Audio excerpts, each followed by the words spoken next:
شروع اللہ کے پاک نام سے جو بہت ہی مہربان اور نہایت ہی رحم کرنے والا ہے۔ میرا نام مفسر قیوم ہے اور اپنے چینل میں آپ کو خوش آمدید کہتا ہوں۔ ہمارے پروگرام کو بنانے کا مقصد اللہ کے دین کو آسانی سے سمجھنا ہے کہ ایک عام آدمی اپنی زندگی میں اللہ کے احکامات کو کیسے شامل کر سکتا ہے اور اپنی دنیا اور آخرت کو کیسے سنبھال سکتا ہے۔ تو اسی سلسلے کو آگے بڑھاتے ہوئے ہم نے سوال و جواب کا ایک سیگمنٹ شروع کیا ہے، جس کے اندر ہم کچھ عام سوالوں کو ڈسکس کریں گے، جیسے کہ ہم بچپن سے سنتے آتے ہیں کہ یا اللہ کشمیر اور فلسطین کو آزاد کر دے، مگر سوال یہاں پہ یہ پیدا ہوتا ہے کہ آج تک آزاد کیوں نہیں ہوا۔ تو اسی سلسلے کو آگے بڑھاتے ہیں۔ السلام علیکم جمشید صاحب، کیسے ہیں آپ؟ جی وعلیکم السلام۔ جی بالکل ٹھیک ٹھاک۔ اچھا، آج اس سیگمنٹ کا مقصد بھی یہی تھا کہ ہمارے جو مختلف سوالات جو ہمارے ذہنوں میں ہیں اور اس کی کوئی خاطر خواہ ہمیں جوابات ملتے نہیں ہیں کہ جس سے میں مطمئن ہو جاؤں، آپ مطمئن ہو جائیں۔ اس میں سب سے پہلے اگر آپ دیکھیں گے تو اس دنیا میں لڑائی کس چیز کی ہے؟ لڑائی اس چیز کی ہے کہ ہر بندہ یہ کہتا ہے کہ میں ٹھیک ہوں اور سامنے والا جو بندہ ہے وہ غلط ہے۔ فار ایگزامپل، میں جس گھرانے میں پیدا ہوا، اب میں نے اپنے بڑوں کو جس طریقے پر پایا، میں اسی طریقے پہ اپنے عبادات کرتا ہوں، اپنی زندگی گزارتا ہوں، تو مجھے اپنا آپ بالکل اچھا لگتا ہے کیونکہ وہ میرے روٹین کا، میرے ماحول کا حصہ بن چکا ہے۔ لیکن میں اگر اپنے آپ سے تھوڑا سا مختلف کچھ دیکھتا ہوں تو مجھے وہ بڑا ایک عجیب لگتا ہے، مایوب سا لگتا ہے، بالکل کہ یہ کیسے ہے۔ مثلاً اگر آپ نے کسی کو دیکھا کہ اس نے نماز میں کوئی خالی ہاتھ باندھنے کی جگہ بھی تھوڑی سی اوپر نیچی ہوئی تو وہ ہمیں بڑا غلط لگتا ہے کہ دیکھو جی، یہ بندہ ٹھیک نہیں ہے۔ اب لڑائی یہاں پہ ہے کہ ہر ایک کہتا ہے کہ میں ٹھیک ہوں، تو میرا کویسچن ہے کہ میں کیوں صحیح ہوں؟ میرا سب لوگوں سے کہ اپنے گریبان میں ایک دفعہ ہمیں جان کر دیکھنا ہوگا، اور یہ سوال جو میرا آج ہے یہ صرف مسلمانوں کے حد تک نہیں ہے، یہ میں ہندو سے، یہ میں کرسچن سے، یہ میں یہودی سے، ہر قسم کے لوگ جو بھی مذہب وہ اختیار کیے ہوئے ہیں، تو مجھے ان لوگوں سے پوچھنا ہے کہ یہ زندگی جو آج ہمیں ملی ہے یہ بار بار نہیں ملتی، نہ اس دنیا میں ہم نے بار بار آنا ہے۔ ایک دفعہ ہمیں یہ 60 70 80 سال 100 سال یہ ملے ہیں، اس میں ہر ایک بندہ کسی نہ کسی مذہب کو فالو کرتا ہے۔ اب ہمیں ایک دفعہ صرف کھڑے ہو کر اطمینان کے ساتھ سوچنا ہوگا، اگر میں صحیح ہوں تو پھر تو مجھے کوئی پریشان ہونے کی ضرورت نہیں ہے، لیکن اگر فرض کرے میں صحیح نہیں ہوں تو آج میرے پاس موقع ہے کہ میرے اندر جو غلطیاں ہیں، جو کمیاں ہیں، اس کو میں صحیح کر سکوں۔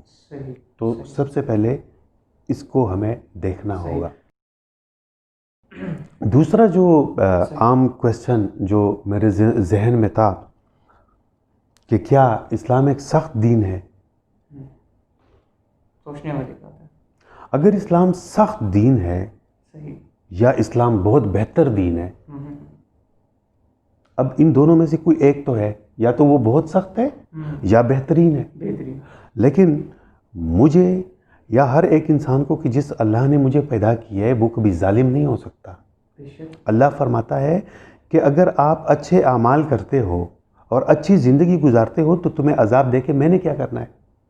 صحیح، اللہ تو رحم کرنے والا ہے، بالکل۔ وہ آپ دیکھیں گے کہ اللہ تو ہمیشہ رحم کرنے والا ہے، تو اس کا دین آپ کے لیے، میرے لیے سخت کیسے ہو سکتا ہے؟ اس کو سخت بنایا ہے آپ نے، میں نے، اپنے خواہشات کی وجہ سے۔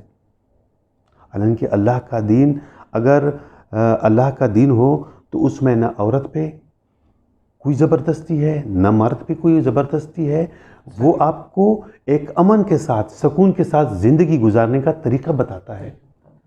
تو ہمارا دین سخت بالکل نہیں ہے۔ ہم نے اپنے خواہشات کے یا اپنی کسی بھی باتوں کی وجہ سے، اپنے تاریخ کی وجہ سے ہم نے اس کو آہستہ آہستہ سخت کرنا چاہا، ہم نے دین اور رواج کو ایک کر دیے۔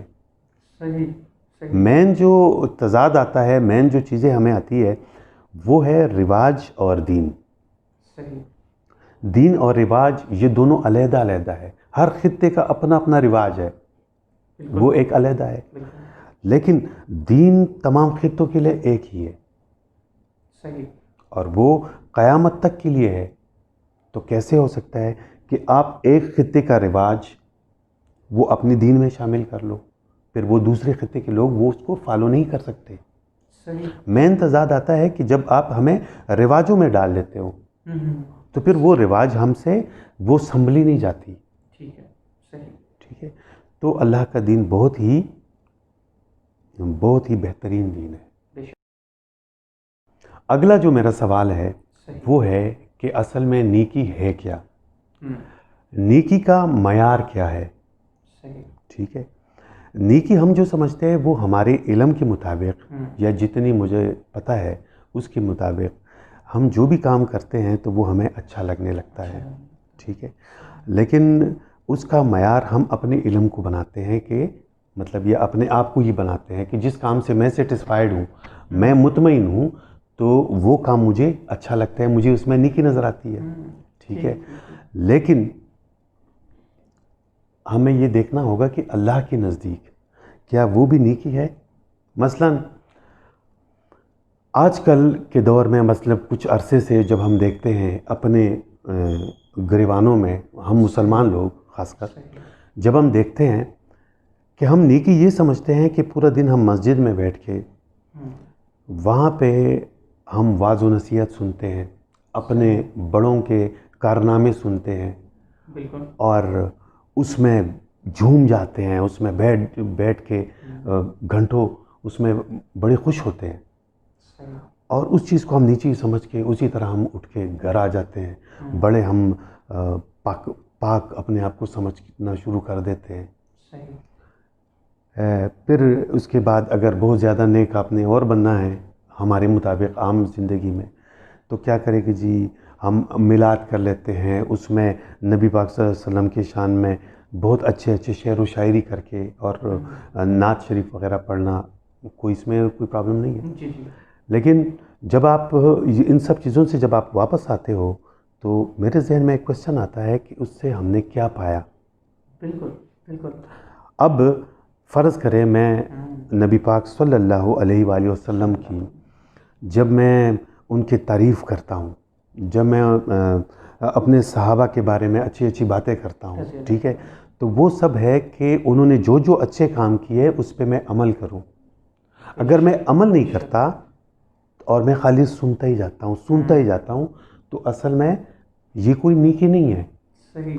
اصل میں ہم نے ان چیزوں کو نیکی سمجھ کے مطلب بیٹھ یہ گئے کہ ہیں. ہم نے اس سے سبق لینا ہے اور اس کے بعد ان چیزوں کے اوپر عمل کرنا ہے. عمل کریں گے تو وہ نیکی ہے.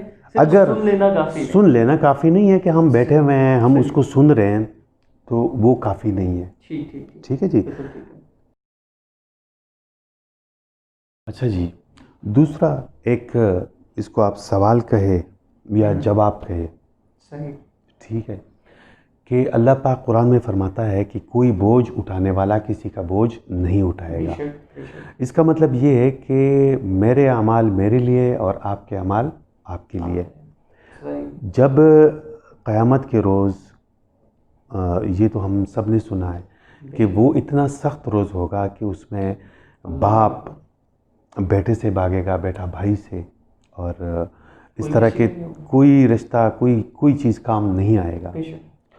تو پھر جو نیک لوگ ہیں جن کی صحبتوں میں ہم بیٹھے رہتے ہیں یا جن کے مزاروں پہ ہم جاتے ہیں یا کہیں پہ بھی جن کو ہم نیک سمجھتے ہیں، جن کی ہم باتیں سنتے ہیں، تو ہم لوگ نیکی اس میں بھی سمجھتے ہیں کہ ہم ان کی خدمتیں کرنا شروع کر دیتے ہیں، اور ہمارے ذہن میں یہ ہوتا ہے کہ شاید یہ ہمارے کسی کام ابھی آئیں گے یا آگے زندگی میں آئیں گے.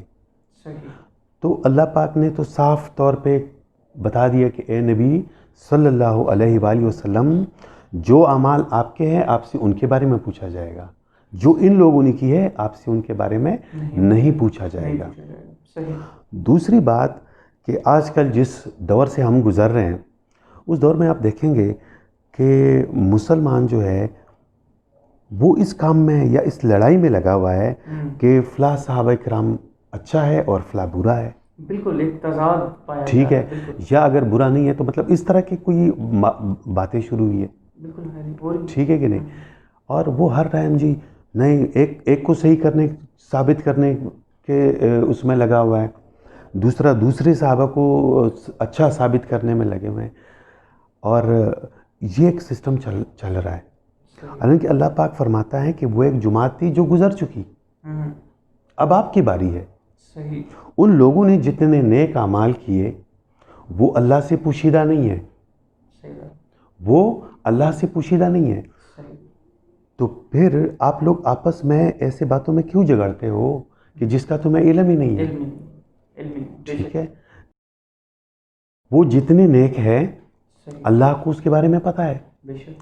آپ ان کو جتنی زندگی ملی تھی، جتنے نیک اعمال انہوں نے کیے، اتنی زندگی آپ کو بھی ملی ہے، مجھے بھی ملی ہے.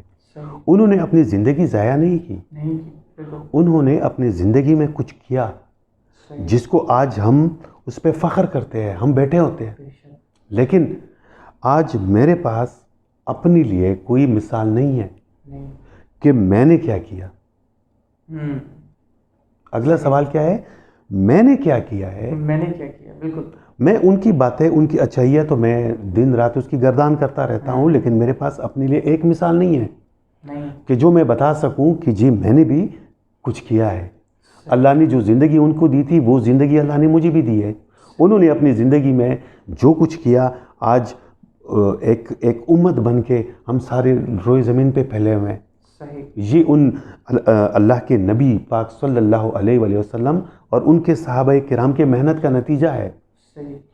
لیکن آج میں نے، آپ نے، ہمارے پاس ایسا کچھ بھی نہیں ہے، ہمارے پاس ایسا کچھ بھی نہیں ہے، تو ہمیں بھی کچھ کرنا ہوگا. ایک اور سوال جو تمام مسلمانوں کے دل میں ہے، اور وہ ہمارے دلوں کا درد بھی ہے، ہمارے دلوں کا درد بھی ہے. میں نہیں سمجھتا کہ یہ کسی کے دل میں نہیں ہوگا. مثلا کشمیر اور فلسطین، کشمیر اور فلسطین، بچپن سے جب سے ہم پیدا ہوئے ہم ایک دعا سنتے آئے ہیں کہ یا اللہ کشمیر کے مسلمانوں کی زندگی پہ ان کو آزادی نصیب فرما، کہ اے اللہ کشمیر کے مسلمانوں کو آزادی عطا فرما، فلسطین کے مسلمانوں پہ رحم فرما. یہ دعا میں جب سے ہم نے وہ سنبھالا ہے، ہمارے مسجدوں میں، گھروں میں، خانہ کعبے میں، لیکن یہ دعا ہماری قبول نہیں ہوتی. میں نے اس بات میں، جب میں شروع میں آیا تو میرے دل میں، جب میں نے اس پہ سوچنا شروع کیا تو میرے دل میں ایک عجیب سا خیال آیا کہ یہ ہماری دعائیں قبول کیوں نہیں ہوتی. ٹھیک ہے، میں ایک عام انسان ہوں، مجھ سے خطائی ہوئی ہے، تو جب میں دعا کرتا ہوں مجھے نہ مانگنے کا طریقہ آتا ہے نہ مجھے دعا کرنے کا طریقہ آتا ہے، تو میری دعا تو قبول نہیں ہو سکتی. ٹھیک ہے، میں مان سکتا ہوں. لیکن جب میں دیکھتا ہوں ہمارے اندر، ہمارے مسلمانوں کے اندر بڑے بڑے نام ہیں علماء کرام کے، وہ بھی تو دعائیں کرتے ہیں. خانہ کعبے کا امام ہے، وہ بھی تو دعا کرتا ہے. جو چھوٹے چھوٹے بچے جو مدرسوں میں پڑھتے ہیں، قرآن حفظ کرتے ہیں، وہ بھی تو نمازوں میں دعا کرتے ہیں. صبح شام دعائیں کر رہے ہیں. بالکل. خواتین جو گھروں میں بیٹھی ہوئی ہے وہ بھی تو ان کے لیے دعائیں کرتی ہے. تو پھر ہماری دعائیں رنگ کیوں نہیں لاتی؟ اور یہ بات مجھے بہت پریشان کرتی تھی کہ یا اللہ ہم سے ایسی کون سی خطا ہوئی ہے کہ ہماری ان دعاؤں سے ان لوگوں کی زندگی میں اتنا سا بھی کوئی آسانی نہیں آتی. تو میں اس پہ بڑا پریشان ہوتا تھا کہ یہ ایسا کیا ہے.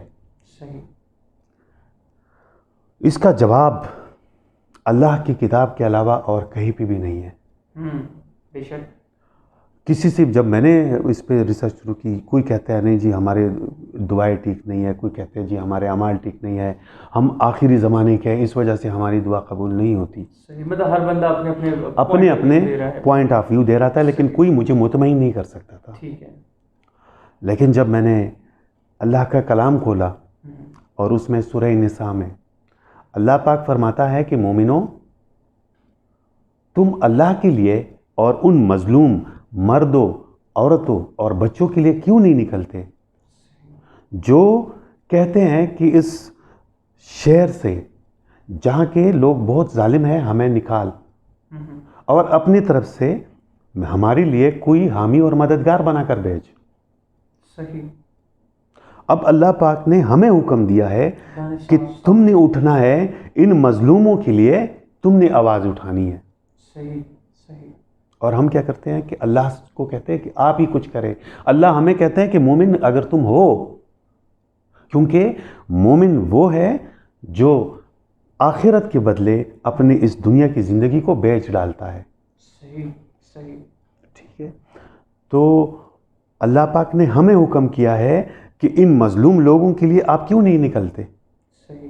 اور مجھے افسوس ہے کہ 70 سال سے 65-70 سال سے جو کشمیر میں جو ظلم و ستم ہو رہا ہے، اور ہم نے بڑے دیکھے ہیں، ہماری آرمی بھی کچھ کر رہی ہوگی، حکومت بھی کچھ کر رہی ہوگی، جی.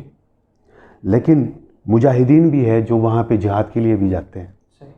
لیکن کچھ تو ایسا ہے کہ ہمارے ان 70 سالوں میں اگر اس کا کوئی فائدہ نہیں ہوا، کچھ تو غلط ہو رہا ہے.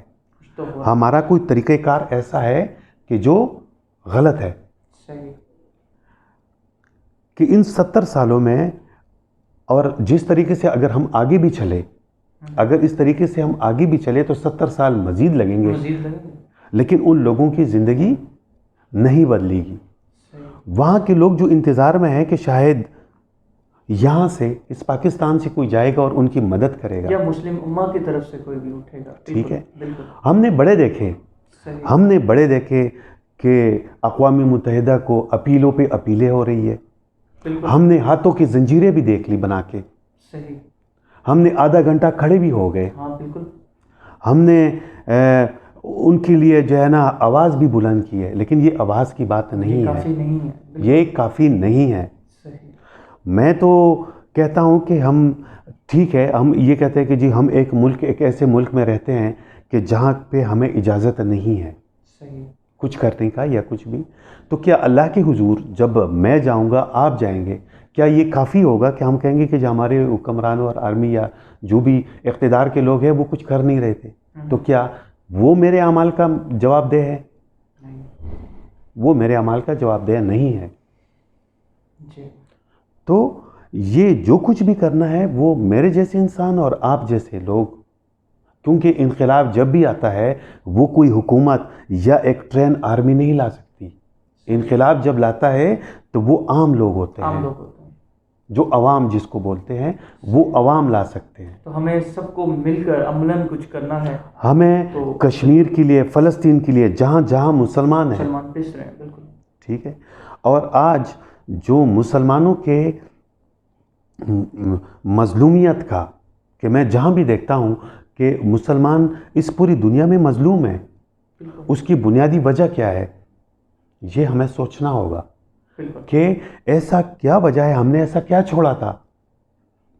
اگر آپ کو میں ایک لفظ، ایک جملے میں ساری بات کمپلیٹ کر دوں تو وہ کہ، یا یہ ایک کویسچن ہے، یہ ایک سوال ہے کہ آج کے مسلمان اور 1400 سال پہلے کے مسلمان میں فرق کیا ہے؟